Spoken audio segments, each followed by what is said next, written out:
السلام علیکم ورحمۃ اللہ وبرکاتہ۔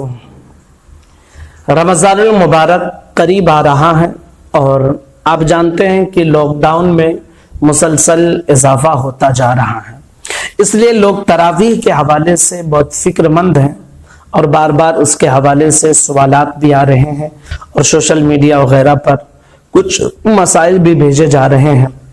تو میں نے بھی یہ مناسب سمجھا کہ اپنے سبسکرائبر تک اس کی صحیح معلومات اور صحیح طریقہ لوگوں تک پہنچایا جائے۔ سب سے پہلی چیز یہ سوال کیا جاتا ہے کہ کیا تراویح کی نماز ہم گھر پر پڑھ سکتے ہیں یا نہیں؟ دیکھیے، تراویح کی نماز آپ کہیں بھی پڑھ سکتے ہیں، گھر پر بھی پڑھ سکتے ہیں، مسجد میں بھی پڑھ سکتے ہیں۔ اب آج کے زمانے میں جب حالات سازگار نہیں ہیں، مساجد وغیرہ بند ہیں اور مسجد میں 4-5 لوگوں سے زیادہ ہونا قانوناً جرم قرار دیا گیا ہے، تو اب ایسی صورت میں جو لوگ مساجد میں ہوں گے وہاں ائمہ جو بھی ہوں گے وہ انہیں نماز پڑھائیں گے اور باقی حضرات جو ہے وہ اپنے گھروں پر نماز ادا کریں گے۔ تراویح کی نماز جو ہے یہ سنت موقدہ ہے۔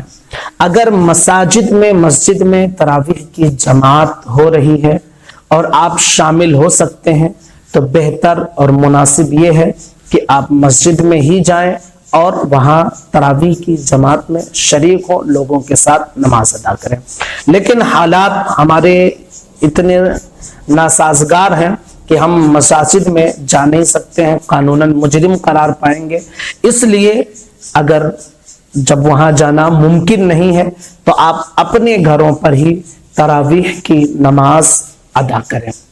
تراویح کی نماز ادا کریں 20 رکعت تراویح جو صحابہ کرام رضوان اللہ تعالی علیہم اجمعین سے مسلسل امت پڑھتے آ رہی ہے، آپ اس 20 رکعت سنت موقدہ کو 10 سلام کے ساتھ آپ پڑھیں۔ 10 سلام میں 20 رکعت آپ تراویح پڑھیں، یعنی ہر 2 رکعت پر آپ سلام پھیریں گے۔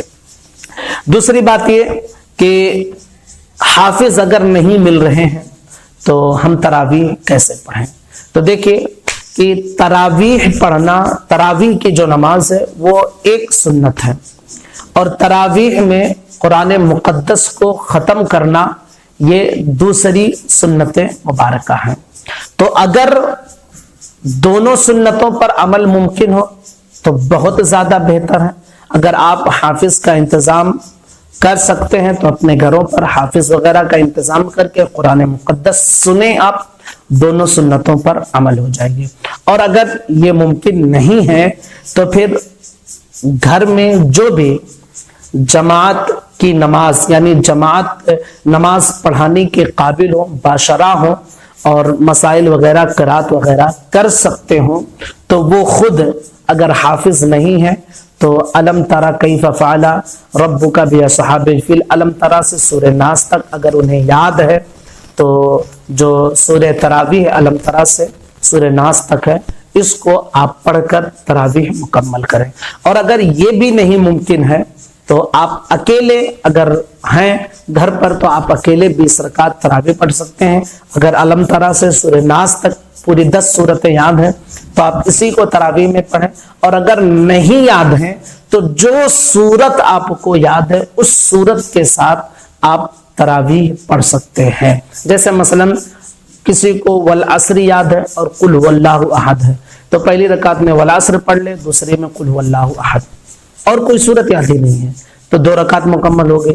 پھر 2 رکعت کی نیت جب باندھے تو والعصر پڑھے قل هو اللہ احد۔ اسی طرح آپ پوری 20 رکعت میں آپ کو جو صورت یاد ہے اسے آپ پڑھ سکتے ہیں۔ انشاءاللہ تراویح کے حوالے سے اس کی نیت کیسے کریں اور کیا داڑھی والا اگر نہ ہو لیکن قرآن پڑھ سکتا ہو تو وہ تراویح پڑھا سکتا ہے، یہ ساری باتیں انشاءاللہ ہم دھیرے دھیرے کر کے آپ تک یہ نالج پہنچاتے رہیں گے۔ آپ سے گزارش ہے ہمارے چینل کے ساتھ جڑے رہیں، انشاءاللہ ساری معلومات دھیرے دھیرے آپ تک پہنچاتے رہیں گے۔ السلام علیکم۔